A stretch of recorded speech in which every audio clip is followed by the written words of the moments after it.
Video में हम एक साम्राज्य की राजधानी विजयनगर में किले, बंदियां और सड़कें, शहरी केंद्र और राजकीय केंद्र के बारे में पढ़ने वाले हैं। तो सबसे पहला जो पॉइंट आता है इस वीडियो में वो है किले, बंदियां तथा सड़कें। तो आपको सबसे पहले ये पता होना चाहिए कि किले, बंदियां होता क्या है। आपने कोई महल देखा होगा या कोई दुर्ग देखा होगा, इस तरह से होता है और उसके चारों ओर ऊंची ऊंची बड़ी बड़ी दीवारें लगी होती है उसकी सुरक्षा के लिए, और आने जाने के लिए एक या एक से दो यानी एक या एक से ज्यादा भी प्रवेश द्वार हो सकते हैं। तो ये जो ऊंची ऊंची दीवार है वो इस किले की रक्षा करती है, इस दुर्ग की रक्षा करती है। तो उसे क्या कहेंगे, उसे ही किलेबंदी कहेंगे।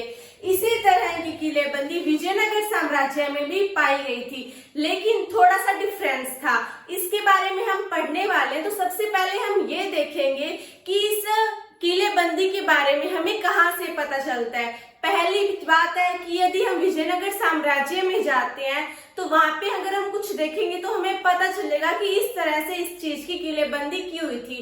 सेकंड चीज ये है कि यहाँ पे जो यात्री आए थे, जैसे कि अब्दुल रजाक या फिर डोमिंगो पेस, इन्होंने किलेबंदी को अपने यात्रा वृतांत में स्थान दिया। कहने का ये अर्थ है कि इन्होंने किलेबंदी को के बारे में अपने यात्रा वृतांत में लिखा कि विजयनगर साम्राज्य में इस तरह की किलेबंदी पाई जाती थी, इसमें ये चीज यूज में की ली जाती थी, या फिर इसके ये फायदे थे। मतलब हर एक चीज को उन्होंने इसमें डिफाइन किया है, जिस कारण से हमें किलेबंदी के बारे में पता चलता है। तो विजयनगर साम्राज्य में जो किलेबंदी है उसमें खेतों, जंगलों, शासकीय इलाका,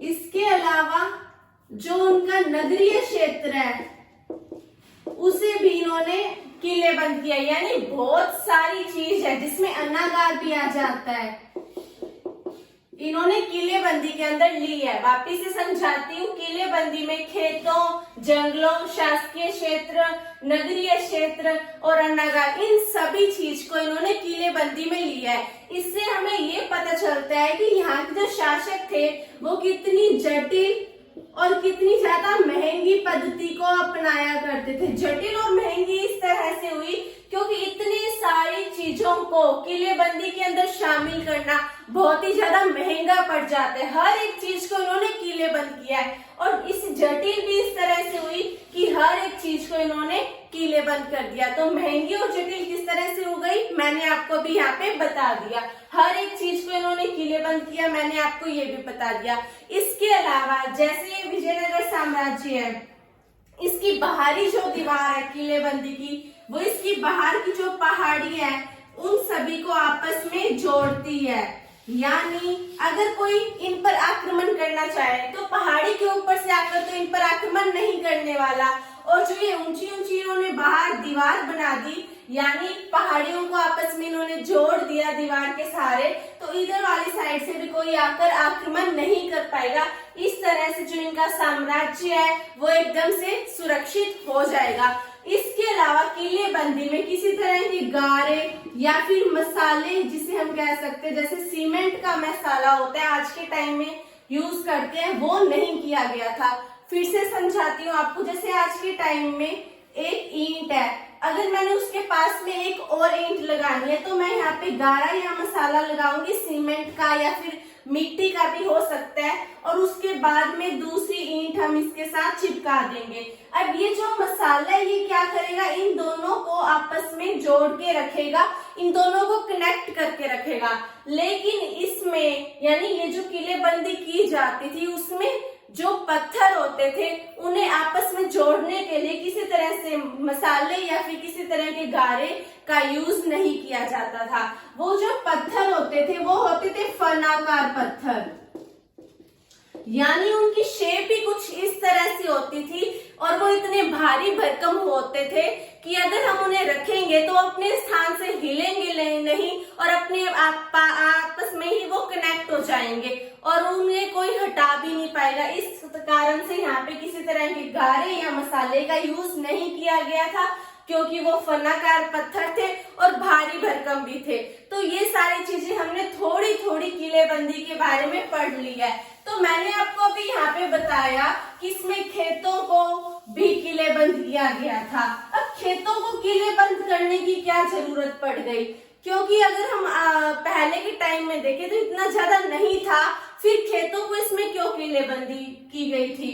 अब जैसे ये शासकीय इलाका है या फिर जो विजयनगर साम्राज्य, इसको तो इन्होंने कर दिया किलेबंद, और बाहर वाली साइड इनके रह गए खेत, इन्होंने खेतों को मान लो कि किलेबंद नहीं किया है, तो बाहर से कोई आकर इन खेतों पर अपना रोब जमा सकता है, उन्हें अपने अधीन कर सकता है, इनके खेतों को नुकसान पहुंचा सकता है या फिर इनके खेतों को जला सकते हैं, यानी कुछ भी तरह से इनके खेतों को ही नुकसान पहुंचा सकता है। तो इन सारी चीजों को रोकने के लिए कि ये सारे नुकसान ना हो इन्हें, इस कारण से इन्होंने जो खेत है उसको भी किलेबंदी के अंदर ले लिया था। फिर उसके बाद में नेक्स्ट पॉइंट आता है अन्नागार। जिस तरह से मैंने आपको बताया कि खेतों को क्यों किलेबंद किया गया था, उसी तरह से आप बताएंगे कि अन्नागार को क्यों किलेबंद किया गया था।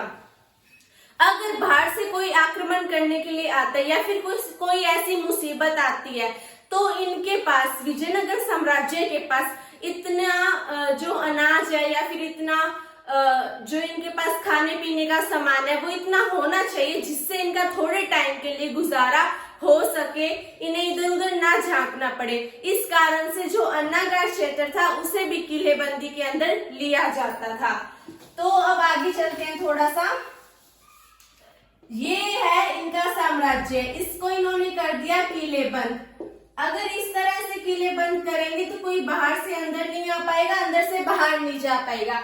इस कारण से आने जाने के लिए यहाँ पे प्रवेश द्वार बनाए जाते थे, ताकि अंदर वाले लोग किसी काम से बाहर भी जा सकते हैं और बाहर वाले लोग अंदर भी आ सकते हैं। जिस तरह से बहुत सारे यात्री आए थे, डोमिंगो पैस, अब्दुल रजाक या फिर कोई और दुआरते बरबोसा, वो इन प्रवेश द्वार के माध्यम से यहाँ पे आए थे। अब यहाँ के जो प्रवेश द्वार थे वो कुछ इस तरह से हुआ करते थे। इनकी शेप बना के दिखा रही हूं मैं, ये कुछ इस तरह से होते थे। ये क्या होता था, ये होता था गुंबद। अब जो गुंबद है या फिर इनमें जो मेहराब पाया जाता था, वो दरअसल जो तुर्की सुल्तान है वो जो भी संरचना बनाते थे उनमें वो गुंबद या मेहराब कुछ इस तरह की चीजें जरूर लगाया करते थे। यानी ये किसकी निशानी है, तुर्की सुल्तानों की निशानी है। और इसे कौन सी शैली कहा गया, इसे कहा गया हिंद इस्लामी शैली। यानी यहाँ की और इस्लाम की मिली जुली शैली क्या कहलाएगी, इंडो इस्लामिक, यानी कि हिंद इस्लामी शैली, जिसमें जो प्रवेश द्वार होते थे उनकी इमेज कुछ इस तरह से होती थी। यहाँ पे मेहराब होता था, आने जाने के लिए दरवाजा होता था, उसके ऊपर गुंबद बनाया हुआ होता था, और ये क्या है, किलेबंदी वाली दीवार है। अब हम उसके अंदर एंटर तो हो गए हैं। अब जो मैंने आपको प्रवेश द्वार के बारे में बताया है उससे हम एंटर तो हो गए, ये है हमारा प्रवेश द्वार। अब इससे हम एंटर हो गए, अब हम जाएंगे कहाँ पे, ये जा रही है मुख्य सड़क यानी कि मेन रोड। अब एक सड़क यहाँ से ऐसी निकाली जाती थी जो उसे मेन रोड से जोड़ा करती थी। यानी कोई यात्री या कोई व्यक्ति यहाँ से जा रहा है तो जाते जाते वो मुख्य सड़क यानी कि मेन रोड से वो मिल जाएगा, उसे इधर उधर भटकने की जरूरत नहीं पड़ेगी। और जो सड़क होती थी उसके चारों ओर बाजार भी लगा करते थे, ताकि जो व्यापारी है उनकी बिक्री हो जाए और जो जरूरतमंद लोग हैं उन्हें अपना आवश्यक सामान भी मिल सके। अब यहाँ पे मैंने आपको किलेबंदी के बारे में बता दिया, इसके अलावा इसमें मैंने आपको सड़कों के बारे में भी अभी अभी बता दिया। अब इसके बाद में हम चलते हैं शहरी केंद्र पर। शहरी केंद्र, अब ये जो शहरी केंद्र है उसमें सामान्य लोगों के जो घर है, सामान्य लोगों के आवास कह सकते हैं, वो बहुत कम मिले हैं। और यहाँ पे परिष्कृत यानी कि साफ सुथरी चीनी मिट्टी की चीजें भी बनी हुई मिली है, जैसे कि बर्तन हो गए, चीनी मिट्टी के बर्तन या फिर कुछ कोई भी चीज हो सकती है, वो यहाँ पर मिली है। इससे हमें पता चलता है कि यहाँ पे अमीर लोग रहा करते थे। अब आपने फर्स्ट चैप्टर में भी पढ़ा होगा जिसमें हमने हड़प्पा सभ्यता के बारे में पढ़ा था। उसमें हमने क्या देखा था कि और अमीर और गरीब में डिफरेंस करने के लिए कुछ ऐसी चीजों की खोज की जाती थी जिन्हें बनाना थोड़ा मुश्किल है, या फिर वो थोड़ी महंगी है, या फिर वो थोड़े कम स्थान पे मिली है। ऐसी कोई चीज जो हर एक स्थान पर मिल जाए, यानी उस साम्राज्य में हर जगह मिल जाए, तो वो एक सामान्य चीज कहलाएगी। लेकिन यदि कोई ऐसी चीज होगी जो हर जगह नहीं मिलेगी, सिर्फ थोड़े से इलाके या फिर थोड़ी सी जगह पर मिलेगी, या फिर उसकी जो मात्रा होगी वो बहुत कम होगी, तो उस चीज को हम विशेष चीज कहेंगे। और वो हम ये सोचेंगे कि जो अमीर लोग हैं उसे ही यूज किया करते थे। तो इसी तरह से जो परिष्कृत चीनी मिट्टी की जो भी चीजें मिली है वो बहुत कम मिली है, और वो सिर्फ इसी इलाके में मिली है। इस कारण से हम इसमें कह सकते हैं कि यहाँ पे अमीर लोग ही रहा करते थे। इसके अलावा यहाँ पे मस्जिद भी मिली है, जिससे हम कह सकते हैं कि यहाँ पे जो मुसलमान लोग हैं या जो मुसलमान संप्रदाय के जो लोग हैं वो यहाँ पर रहा करते थे। ये सारी चीजें हमने पढ़ी शहरी केंद्र में। उसके बाद में जो हमारा नेक्स्ट पॉइंट आता है वो आता है राजकीय केंद्र। मैं यहाँ पर लिख देती हूँ राजकीय केंद्र।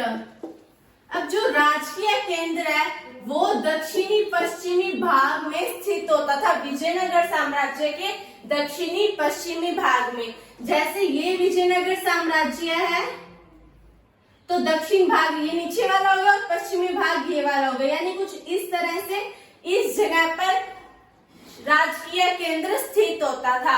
अब ये जो राजकीय केंद्र है तो सही, लेकिन इसमें 60 से भी ज्यादा मंदिर मिले हैं। अब मंदिर बहुत ज्यादा बनाए जाते थे। उसका एक कारण ये भी होता था कि जो शासक है, जो राजा है, वो अपनी प्रजा का समर्थन जुटाना चाहता था। शासक इस तरह से कहता था कि ईश्वर ने उसे आप सभी की देखभाल के लिए चुना है, यानी एक तरह से वो खुद को भगवान के साथ जोड़ने का काम करते थे, ताकि जो प्रजा है वो उन्हें मानने लग जाए, उनका सम्मान करे, जो भी वो आदेश जारी करते हैं उन सभी की पालना करे, क्योंकि वो कुछ इस तरह से दिखाते थे कि वो ईश्वर के थोड़े ज्यादा निकट है, थोड़े ज्यादा नजदीक है। इस कारण से वो मंदिर का भी निर्माण कराया करते थे या फिर उसमें दान दिया करते थे, उनकी सहायता किया करते थे। इसलिए 60 से भी ज्यादा मंदिर यहाँ पे मिले हैं और 30 ऐसी संरचनाएं हैं जिन्हें महल के रूप में देखा गया है। अब मैंने आपको बताया कि यहाँ पे 60 से ज्यादा मंदिर मिले हैं और 30 ऐसी संरचनाएं जिन्हें महल के रूप में देखा गया है। तो अब आपको कैसे पता चलता है कि ये तो मंदिर है और ये महल है? क्योंकि 1565 ईस्वी में क्या हुआ था, यहाँ पर आक्रमण हो गया था। आक्रमण से क्या हुआ था, यहाँ की सारी चीजें लूट ली गई थी, सब कुछ लूट लिया गया था और यहाँ की जो मूर्तियां हैं ये इन सभी चीजों को भी लूट लिया गया था। इसलिए कोई बहुत कम साक्ष्य मिलते हैं। तो हमें इसलिए पता चलता है कि जो मंदिर है वो पूरी तरह से राजगिरी से बने हुए थे। लेकिन कोई और संरचना है जैसे कि महल या फिर कोई और चीज हो गई, उसमें क्या किया था, विकारी चीज का भी यूज किया गया था, यानी मिश्रित चीज का यूज किया गया था। उसमें विकारी चीज या फिर कोई मिश्रित चीज का भी यूज किया गया था। लेकिन जो मंदिर थे वो पूरी तरह से राजगिरी से बने हुए थे, वो पूरी तरह से राजगिरी से निर्मित थे। इससे हमें पता चलता है कि जो पूरी तरह से राजगिरी से बना हुआ है वो क्या है, मंदिर है। लेकिन जिसमें कोई मिश्रित चीज का यूज किया गया है वो क्या है, कोई और चीज है, जैसे कि महल हो गया, भवन हो गया, वो कुछ इस तरह से है। अब ये जो राजकीय केंद्र है इसमें हमें एक भवन देखने को मिला है जिसे एक नाम दिया है राजा का भवन। अब यहाँ पर राजा रहता था, नहीं रहता था, उसका परिवार रहता था, उसका परिवार नहीं रहता था, इसके बहुत कम साक्ष्य मिलते हैं, एक तरह से मिलते ही नहीं है। तो हम नहीं कह सकते कि यहाँ पे राजा और उसका परिवार रहता था। लेकिन फिर भी यहाँ पर 2 मंच मिले हैं। सभा मंडप और दूसरा है महानवमी डिब्बा। तो सबसे पहले जो हम पढ़ेंगे वो हम पढ़ेंगे सभा मंडप के बारे में। मैं थोड़ा ऊपर वाली साइड में लिख देती हूँ सभा मंडप। जो सभा मंडप है वो कुछ इस तरह से है। ये हो गया इसका आधार और उसमें इस तरह से छेद किए हुए हैं। हो सकता है कि यहाँ पे लकड़ी के स्तंभ लगाने हो इन्हें, और लकड़ी के स्तंभ लगाने से क्या होगा कि ऊपर वाली मंजिल बन जाएगी, यानी दूसरी मंजिल। अब ये जो लकड़ी के स्तंभ यहाँ पे लगा दिए जाएंगे और इसको इससे जोड़ दिया जाएगा, यानी एक तरह से ये आधार बनाया जाता था, इससे ये जुड़ जाएगा, इससे ये जुड़ जाएगा, यानी हर एक जो ये छेद होता था उसमें लकड़ी के स्तंभ लगा दिए जाते थे और इसे इस तरह से जोड़ दिया जाता था, यानी इसे आगे से आगे जोड़ दिया जाएगा। अब दूसरी मंजिल तक जाने के लिए क्या किया जाता था, यहाँ पर सीढ़ियां बनाई जाती थी ताकि लोग दूसरी मंजिल तक भी जा सके। अब अगर मैं आपको नीचे वाला फ्लोर दिखाऊं, यानी कि अगर मैं आपको ये वाला दिखाऊं तो ये कुछ इस तरह से आएगा, यानी ये हो गया और यहाँ पे इस तरह से खंभे लगे हुए हैं, यहाँ पे स्तंभ लगे हुए हैं। तो आप देखेंगे कि बैठने को या फिर खड़े होने को बहुत कम जगह बचती है, क्योंकि थोड़ी थोड़ी दूरी बाद में क्या है स्तंभ आ जाते हैं। तो इसलिए जो इसका अनुसरण करते हैं या फिर जो इसका अध्ययन करते हैं वो ये सोचते हैं कि यहाँ पे बहुत कम लोग आ सकते थे या फिर बहुत कम लोगों की सभा होती थी, क्योंकि यहाँ पे स्तंभ बहुत ज्यादा आगे, इसलिए बैठने या खड़े होने की जगह बहुत कम बचती है। फिर जो दूसरा मंच आता है वो आता है महानवमी डिब्बा। महानवमी डिब्बा, जो महानवमी डिब्बा है उसका आधार है 11,000 फीट स्क्वायर, यानी 11,000 वर्ग फीट, और उसकी ऊंचाई है 40 फीट। यानी कि अगर हम इसके लंबाई और चौड़ाई को गुना कर देंगे, मल्टीप्लाई कर देंगे, तो वो कितना बनेगा 11,000 फीट स्क्वायर बनेगा। और ये धरातल है, धरातल से ये कितनी ऊंचाई पर स्थित था, ये था 40 फीट की ऊंचाई पर, और इसके फर्श पर यानी इसकी जमीन पर कुछ उत्कीर्ण भी किया हुआ था। इसके अलावा ये माना जाता है कि जो सितंबर से अक्टूबर का महीना है उसमें जो त्योहार आते हैं, जैसे कि दशहरा हो गया या फिर दुर्गा पूजा, ये पश्चिम बंगाल में बनाया जाने वाला त्योहार है, या फिर नवरात्रि जिसे महानवमी भी कहा जाता है, ये सारे जो त्योहार थे वो महानवमी डिब्बा पर किए जाते थे। और इसमें क्या होता था, जो राजा है वो अपने रुतबे को, अपने जो ताकत है उसको दिखाता था। इसमें पूजा भी की जाती थी, अश्व पूजा भी की जाती थी, इसके अलावा बहुत सारे जानवरों की इसमें बलि भी दी जाती थी। जो लास्ट का दिन होता था उसमें राजा अपने नायकों के साथ एक सेना की शोभा यात्रा करता था और साथ में अपना सारा जो रुतबा है, अपना सारा प्रदर्शन है, वो सारा भी वो दिखाया करता था। जो नायक होते थे वो राजा को कर भी दिया करते थे, यानी कर से जो उन्हें इनकम होती थी वो भी देते थे।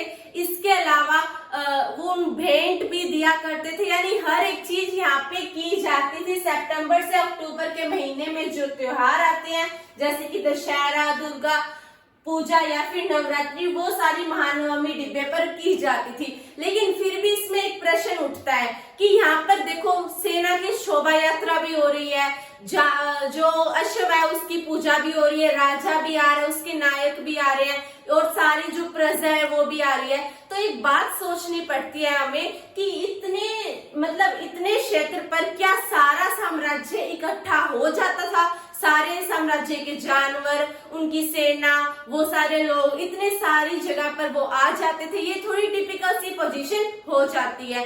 इसके अलावा राजकीय केंद्र पर और भी बहुत सारी चीजें मिली है जिसे हम नेक्स्ट वीडियो में करेंगे। तो मिलते हैं नेक्स्ट वीडियो में, धन्यवाद।